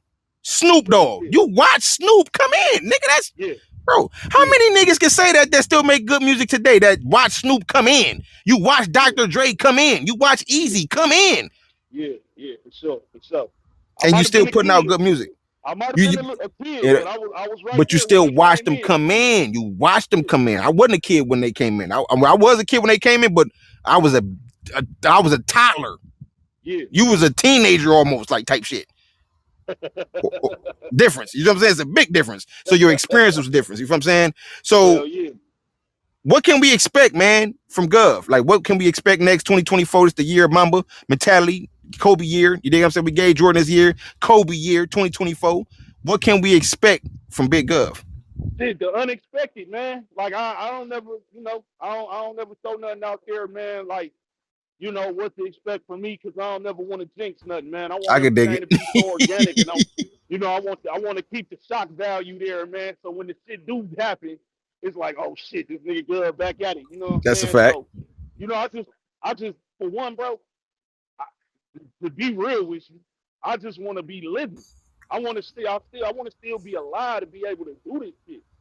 You know what I'm saying? And people don't even know how important that is. Like I don't give a fuck how many plans you got. If you ain't seriously sitting back thinking about the fact that it's a possibility, like I said, ain't nobody promised tomorrow, bro. Anything is possible at any given time. So, just to be alive is a great That thing is for the me. You know biggest what I'm saying? bless. I keep telling people that, Gov, that the biggest blessing in the world in life is just to be waking up. Hell yeah. After that, handle business. You feel what I'm saying? But that is the biggest blessing. But look, man, what I want to do, I'm gonna open up the flow to my folks. You dig what I'm saying? We got my brother DJ 808 up in here. You know DJ 808 up in here, man. We up in here Hell yeah. family reunion style today. You hear me? Oh 808, yeah. man. Gonna holler at Gov, man. Hey, Gov. Hey, What up, bro? big salute to you for everything that you've been able to bring to this game. Like for I real. appreciate it, man. Me hearing that G funk, and I've been telling my people, like, man, I want that to come back. And I want to hear some good G funk. So just Yeah. hearing that, man, made me smile. That's what's up, man. I appreciate that, man, because I got talked about, about the whole thought of even wanting to revisit the whole G Funk era. You know what I'm saying? I got talked about so bad by my son, and it's just funny because now he like, damn, pops, you was on point when you said you was gonna do this shit. So, I'm just happy to be able to still be able to put that type of shit out, man, and motherfuckers love it. You know what I'm saying? No, absolutely, because G Funk, like far as like in prominence, when it was global and even national, uh, it wasn't at the top for a long time like it should have been. Nah, It was something like the disco era. It was here and it left. yeah, for sure.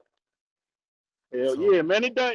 Music don't give you the feeling that the G Funk era gave me, bro. Like, I mean, y'all from that era, y'all know, man. Listen to, I was just riding to work this morning listening to "Summertime in the LBC," bro. Just Oh, listening to classic. that. uh, Listen to me, man. Just listening to that music, bro. Just the music alone, it makes you feel like you where the palm trees in the Pacific Ocean. It give you a good feeling. You know what I'm saying? That's a fact. And absolutely. that's the feeling that I want to recapture. You know what I'm saying? I want people to feel good when they hear my shit. You know what I'm saying? Hey, you achieved that, and I know a lot of people that would love that. So I'm definitely gonna pump that one. Man, I appreciate it, man. Oh well, yeah, y'all gotta tap in with the new single then, the single that I just dropped. Yeah, that Man, motherfucker gonna have like, we finna go get that joint, man.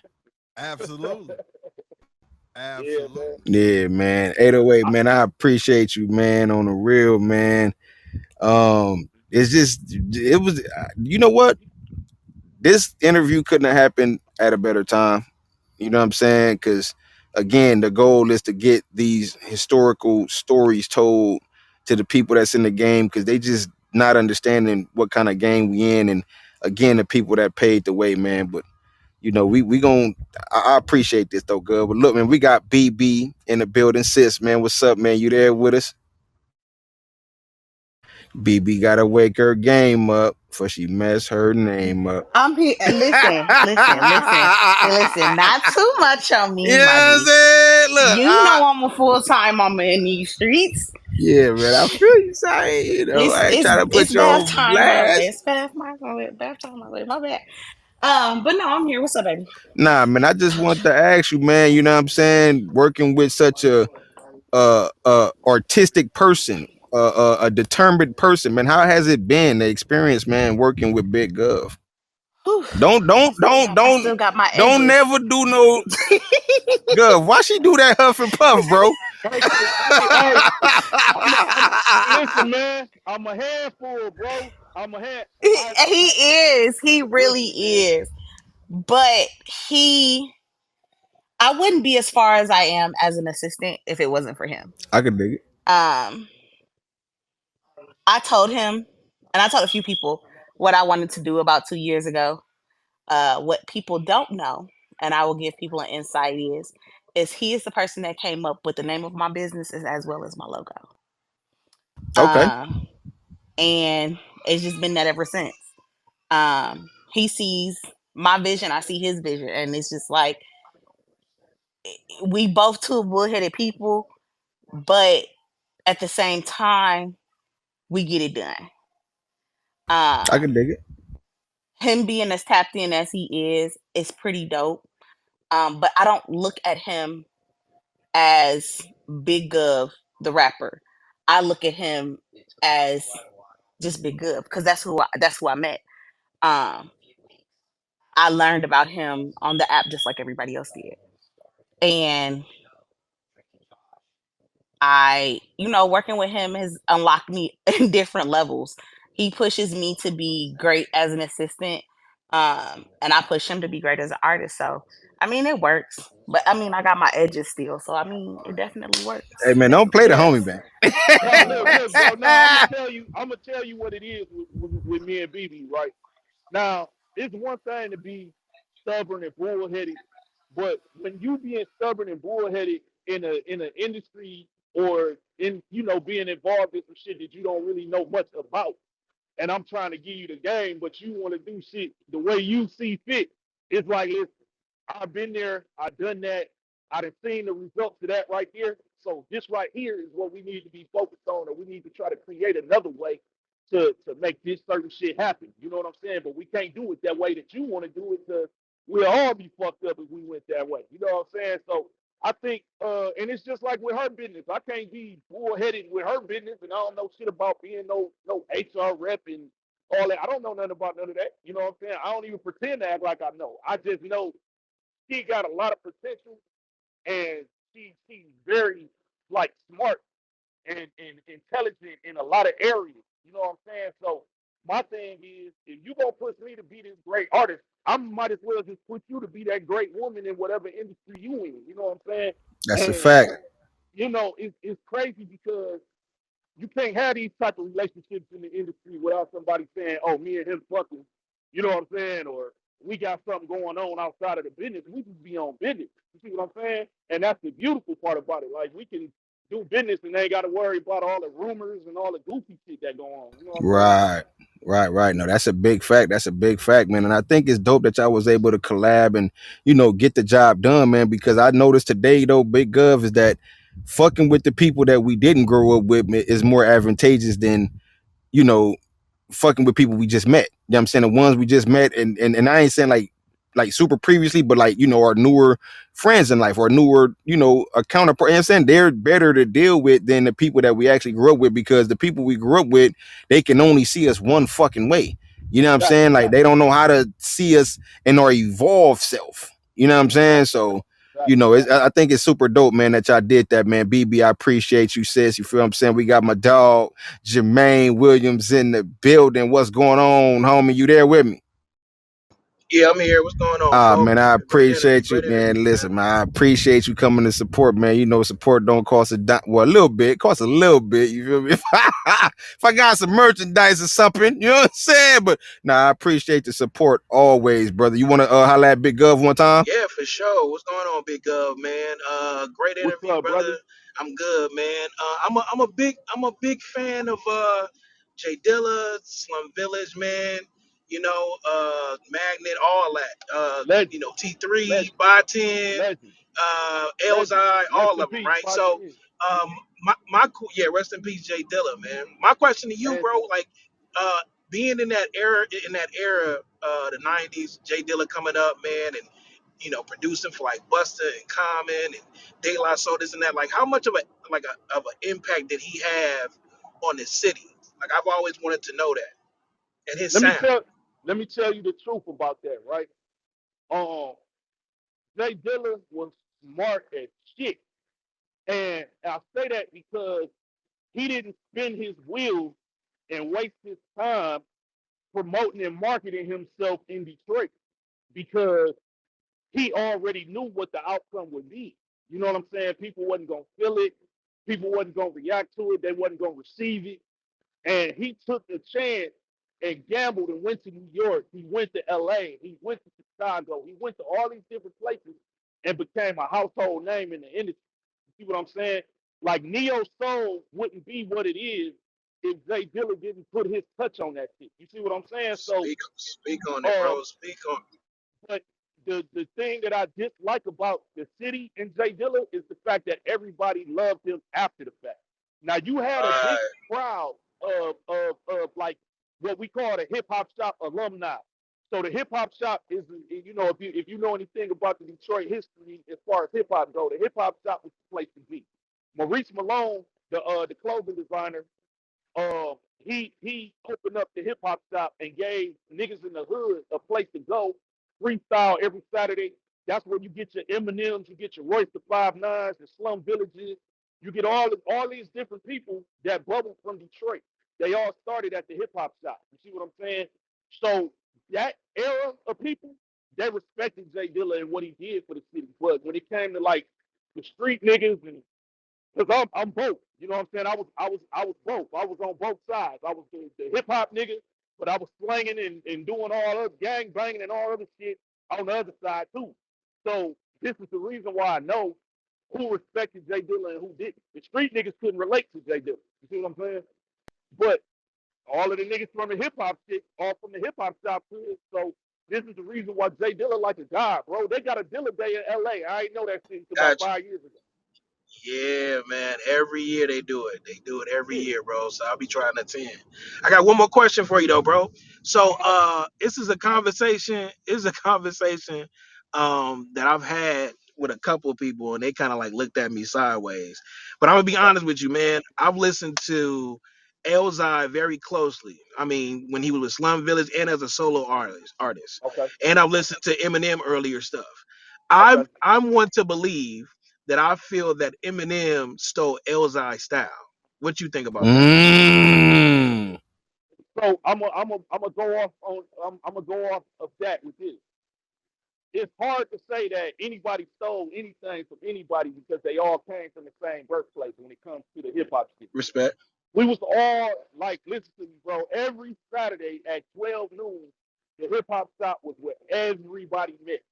So if you was there, you picked up a little bit from everybody that was in there, from Big Proof all the way down to LSI. Like if you was there, you done picked up something from somebody. You know what I'm saying? So I can't really say Eminem stole anything because Eminem been ill, and even back in them days, Eminem was an ill rapping motherfucker. So I can't really say he stole nobody's style because he was always him. You know what I'm saying? I Yeah, feel you. Eminem was dangerous too. Eminem was Very. one of them ones, man. I ain't gonna stunt. Like he was Yeah, dangerous, bro. He's still dangerous today. Oh, true, hell true. yeah. You know But what I'm saying? I was basing Yeah. it off of just kind of like voice tone and cadence. Right, right. It's very similar. It's very close. You know what I'm saying? I just wanted to get your But two cents, but I appreciate it. yeah, that was everybody's. Listen to me, man. Like that was everybody's tone. That was everybody's style. You know what I'm saying? It's just like if you listen to a lot of Detroit rappers today, they all sound alike. They all got the same cadence. They all spit the same lyrics and shit like that. That's exactly how it was back then. Like we had that aggressive like tone. We had that certain hip hop tone or what we called the hip hop sound or whatever the fuck we wanted to call it, that was everybody had that tone. Because even if you listen to some of my earlier shit, right? I'll play shit from probably about 15, 20 years ago, bro, and you would swear to God, me and Nip was in the same studio. You know what I'm Oh saying? wow. Yeah, that's what me Okay. and my homegirl was saying earlier, Gov, when you played that song. When we played the song during commercial break, Yeah. definitely had a nip approach. But I make sure that I speak correctly by saying if we're gonna make well, not comparison, but say that if we're gonna acknowledge the similarity, Nip reminds me of you versus you reminded me of Nip. And that's the thing, like, bro, I hear it so much because you know, what Nip did. And if you notice, like, Nip didn't always rap like before, you know, his untimely death. He didn't always rap like that. Like, Right, Nip right. was really on the beat, like, going crazy, like, not giving the beat no chance to breathe. You know what I'm saying? But that's always been my pattern. That's always been my rap style. Like, like I say, from like 1995 all the way up until now, I always give the room, the beat space to breathe when I rap. You know what I'm saying? So Right, right. you know, when I heard Victory Lap and then I heard some other shit prior, it was like, oh man, this nigga, damn, that's crazy. You know what I'm Victory saying? Lab When was we a on both, great we on body of two. work. Come on, man, and it was one of the most influential albums because after he dropped that, I heard so many Nips, baby Nips come after that.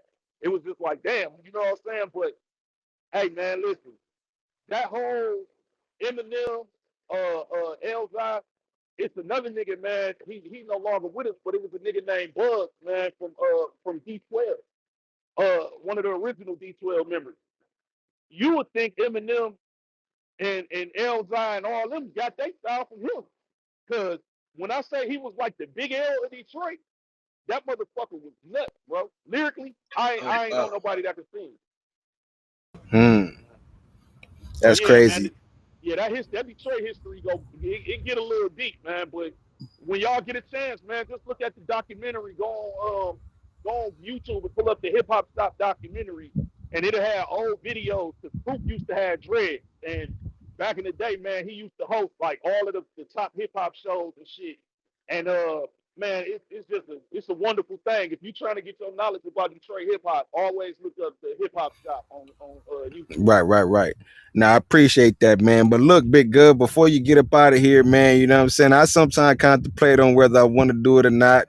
And you know, you my people, man. So I think we're gonna have to fuck with you a little bit before you get out of here. Come on, You know man. what I'm Come saying? on. So Come on, man. I got a second half of the show. You dig what I'm saying?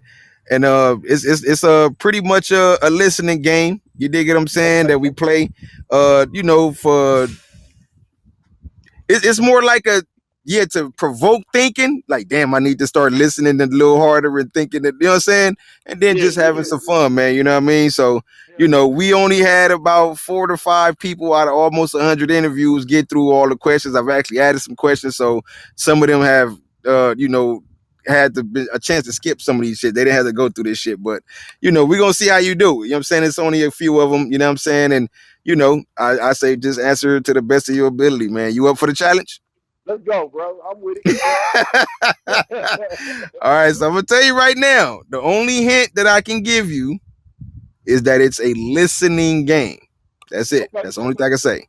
Other than All that, right. answer to the best of your ability. So so question number 1 is this. David Dad has 3 kids. Snap, crackle, win. All right.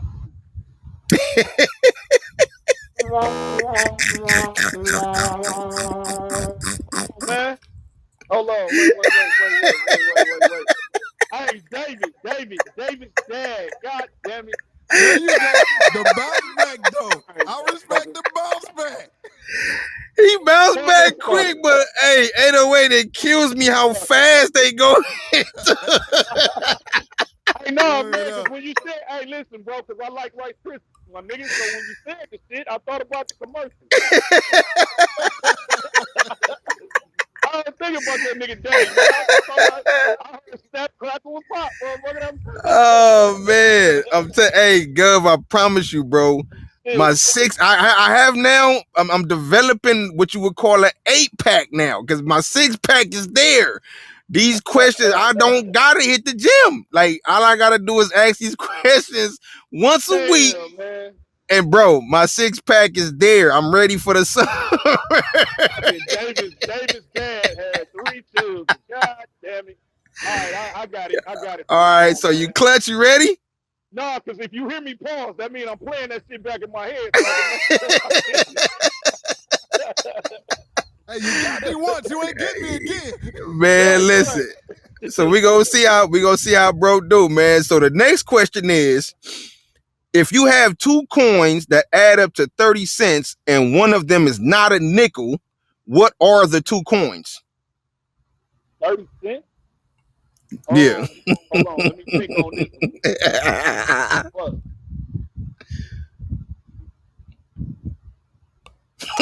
What's the other one? Shit. So I'm gonna run it. I can only think about a quarter. I can think about a quarter and a dime now. Shit. All right. So look again. Remember, it's just a listening game. If you have 2 coins that add up to 30 cents and one of them is not a nickel, what are the 2 coins?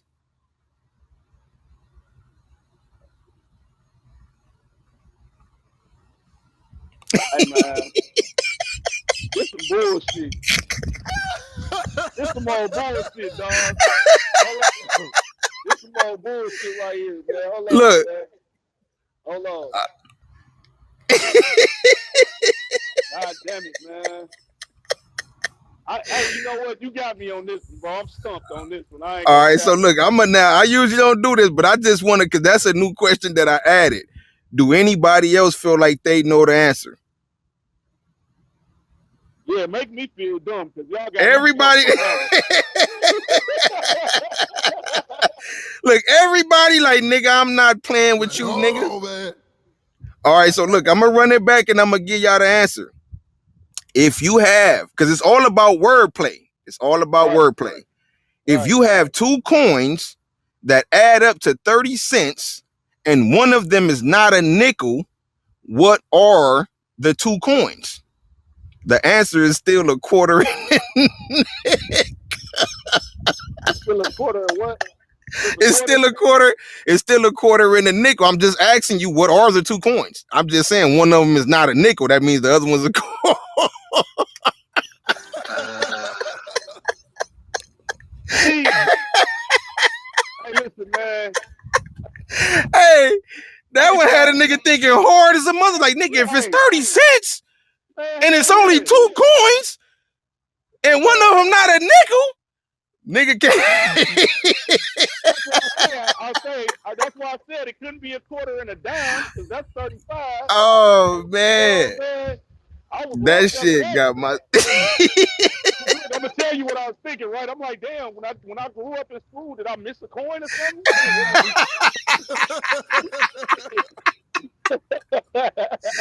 Oh, man. That one got my... Hey, you know how you laugh so hard your side start?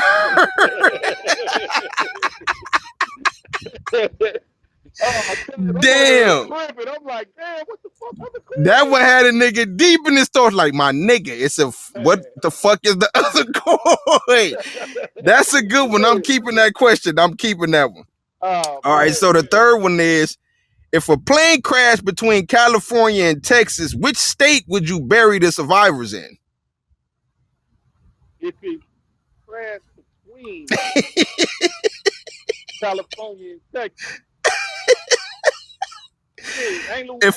If a plane look, if a plane crash between California and Texas, which state would you bury the survivors in? Well, shit, it's a couple states in between Cali and Texas, right? I know this one. I got yo. Hey, go. Yo, Go. That's crazy. Hey, go. Don't let them trick you. Oh, shit. Run it back like you was running it back. Say it to Yeah, yourself. say it out. Oh, Say it out shit. loud to yourself, Gus.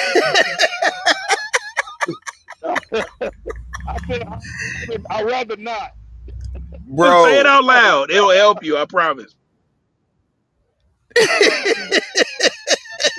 Man. Y'all taking me back to geography on this motherfucker. Hold Nigga, on. how you bury survivors, cuz? What the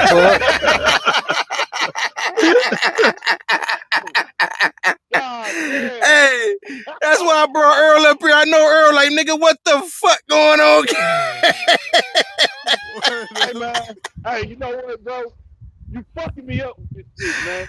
Yo, damn, that That nigga was say, funny how as the fuck hell. do you bury survivors? You don't bury the survivors, No, man. you don't bury survivors, man. All right, man. so this one right here, now, Gov, this one right here, I'm gonna keep it real. I done heard some of the funniest fucking responses, bro. But again, it's just all a listening game. Imagine yourself being on the stage performing in front of a live crowd and they start throwing tomatoes at you. What do you do to get yourself out that situation? I'm performing on stage in front of a live crowd and they start throwing tomatoes. Imagine yourself being on stage performing in front of a live crowd and they start throwing tomatoes at you. How do you get yourself out that situation?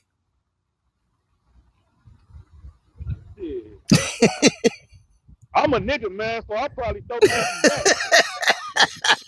That ain't the first time we heard that answer. I'll probably start throwing motherfuckers right back. You know what I'm saying? So, you got me on that one, bro. But the only way I know how to get dodge a shootout is to shoot back and get the fuck on. So, so that's my answer, goddammit. Oh man, look, so I'm gonna double it back one more time for you. I'm gonna double it back. Remember, big bro, it's just a listening game. Like that's the whole goal, is just to listen to the question, right? So again, I'm gonna run it back. Imagine yourself being on the stage performing in front of a live crowd and they start throwing tomatoes at you. Well, shit, What do you if I'm by myself, it ain't no live crowd. That's number one.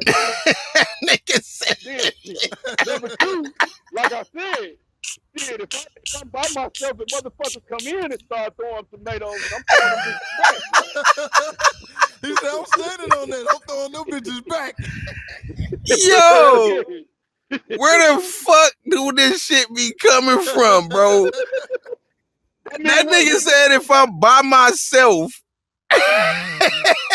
Yeah. All right, look, one more time, girl. Look, one more time, and then I'm gonna tell you what it is if you don't get it. Imagine yourself being on the stage performing in front of a live crowd, and they start throwing tomatoes at you. What do you do to get yourself out that situation? What do I do to get myself? Exit stage left, motherfucker? Nigga, you imagining, bro. You imagining, bro. Come on, bro. You imagining. Yo, Hey, my nigga. Wake up, nigga. Nigga, my stomach Wake hurt, up. bro. My fucking stomach hurt, bro. This is outrageous. My nigga Earl good at this shit. But man, my nigga Gov, we gonna get you through it though, big bro. Don't worry about nothing. Hey, shit. Hey, man, listen. That nigga said, nigga, I'm throwing them back, nigga. Throwing no motherfucking tomato at me. Hey, that nigga said I'm choosing violence. Nigga, fuck you talking about? Nigga, don't be throwing shit up here, nigga. Don't throw shit at me, not even in my imagination. Man, that's funny as hell. Now, this one right here, big bro, is the fucking dagger. I'm going to keep it real, and I'm going to repeat this every time I start this question. I'm going to tell, bro, I almost disowned my father because of this question. I love my dad, but I almost disowned that nigga. God damn. I'm kind of iffy. I don't even want you to ask this motherfucker now. It's easy, bro. It's easy, bro. It's all a listening game. Let me brace myself. Come on, man. If YES spells yes, what does EYES spell? EYES. Okay, come say that then, my nigga. Say it with your chest, nigga. Say it with your chest, nigga. Hey, Gov said I ain't going out like that. Fuck you talking about? I'm gonna tell you why. I'm gonna tell you why I got this shit, right? Because it was this one nigga, man, on fucking TikTok, right? Yeah. And he go around asking bums how to spell different shit, right? So he'll say spell river, and the motherfucker say RIVER, and then he'll say we'll put a D on front of it, and then say the river. Wow. They not thinking like this nigga telling me to spell driver. So wow. He hit a OG with the YES. He was like, so if YES spells yes, and you put an E on the front of it, what you get?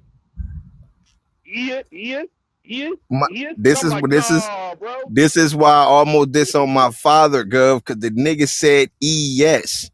I almost hung up on buddy ass, man. I said, you know what, Pop? The fact that you almost just, you feel me? Like you used to be on my ass as a kid with this education shit, nigga. You made me play with Hooked on Phonics till I couldn't play with it no more.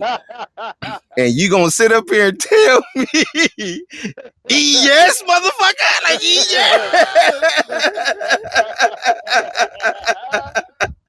Yo, so I'm glad you got that one. I don't give a fuck about really none of these other, but that one counts. That one matters. Like, nigga, for real? Yes. No. One of the guests just got that shit wrong. No cap. All my chairs up to the table. They might be missing a few screws, but they up to the table.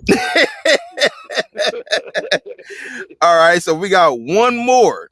Now this one right here be kind of driving niggas wild too. So hopefully we get through this one good, man. All right, let's go. You're driving the bus. There's 10 people on the bus. At the first stop, 3 people got off the bus and 1 person got on the bus.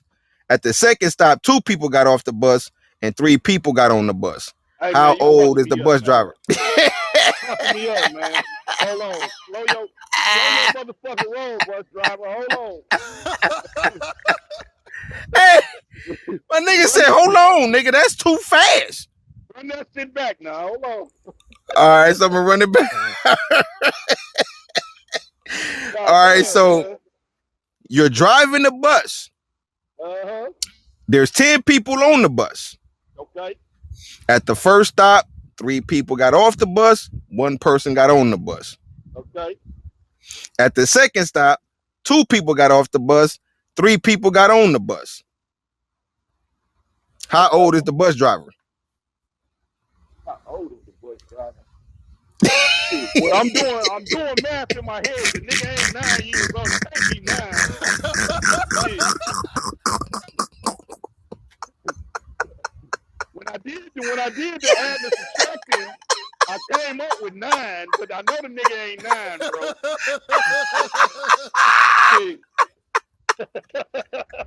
Yo, this shit is unreal.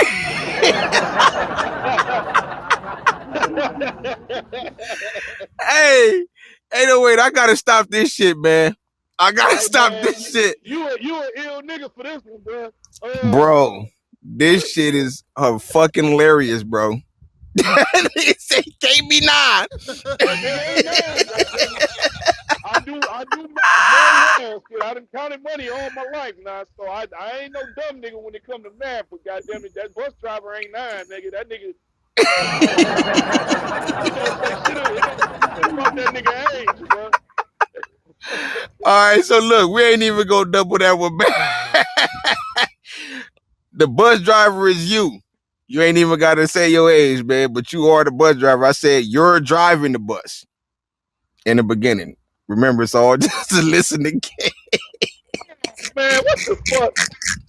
In that case, nigga, the bus driver fucking You know he old, bro. You know you gotta slow it down when you talk to him, bro. You know he old, my nigga.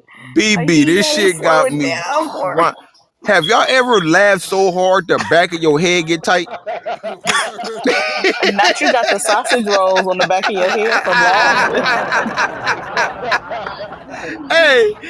Hey, Gov, nigga gotta try. Nigga trying to stop laughing because the back of the nigga head tight. Like, wait a minute, gang. Nah, nigga, I ain't gonna lie, that shit funny than a motherfucker. Cause I'm That was a good show. Bro, because the thing is, it ain't about who's smart, who not smart, none of that, bro. It's all about just listening and stuff like that, man. I mean, I think the only people they said scientifically that would blow through these questions is kids, because they are in a spongy stage of their life. When we get older, we have a spongy stage because we want to stay in student mode, but because we are the adults that we kind of like lost a lot of our spongy ways. You feel what I'm saying? So kids hear that shit like soon as you say it to them, and then us is like, what? Like, you know what I'm saying? Like, so no, it's just for fun, man. But listen, Big Gov, I appreciate you coming through, bro, spending some time with us, man. I definitely had a great time today. This is definitely one of my favorite interviews, man. It went down in here today, man. You know what I'm saying? Y'all make sure y'all follow Big Bro on Instagram at big_gov. Again, big_GOV. Make sure y'all follow him on Instagram. Make sure y'all hit him on YouTube, subscribe, check out all the new work. You dig what I'm saying? Make sure y'all stay tuned in with him. Again, I'm your host, Clavon. That was my brother, DJ 808 on the ones and twos. And y'all can catch us here every Tuesday at 5 p.m. Pacific Standard Time, 8 p.m. Eastern Standard Time. Again, man, y'all make sure y'all take care of yourself out there. It's the year of the Mamba mentality. So go out there and achieve all the greatness that you want, man. And just stay vigilant and stay focused, man. But until next time, we'll get with y'all, man. It's the Cash Out Squad, DJ 808. Get us up out of here, bro. Hey,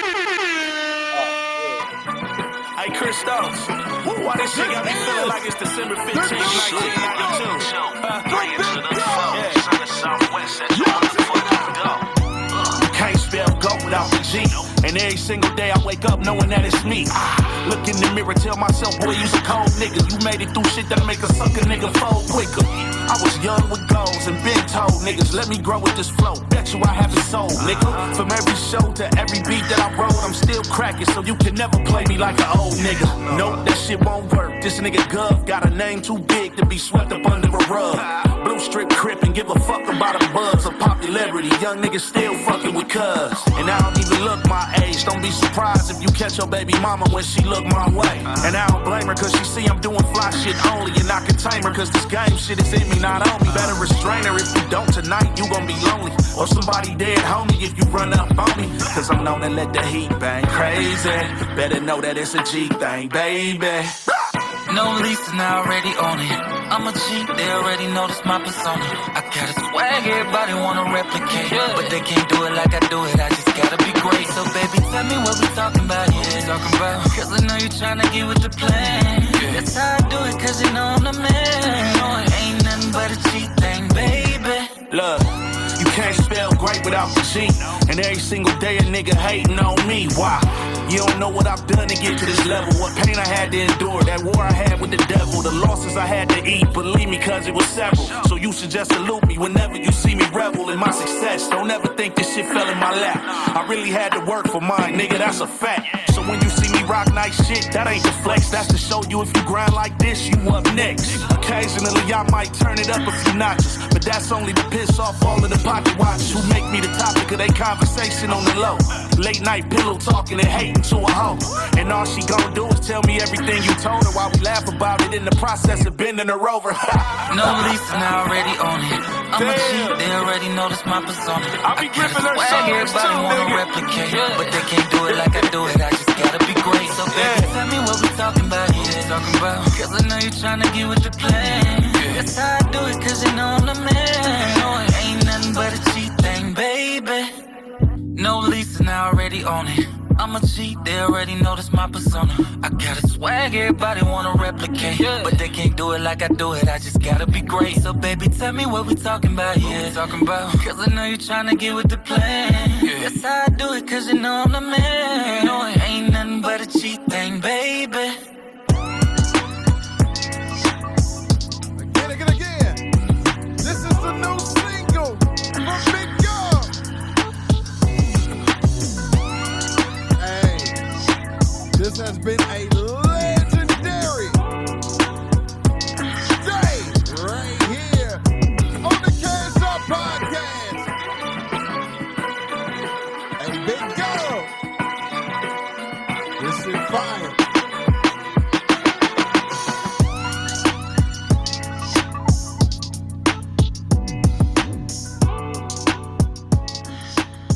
Hey, but till the next time, we cashing out.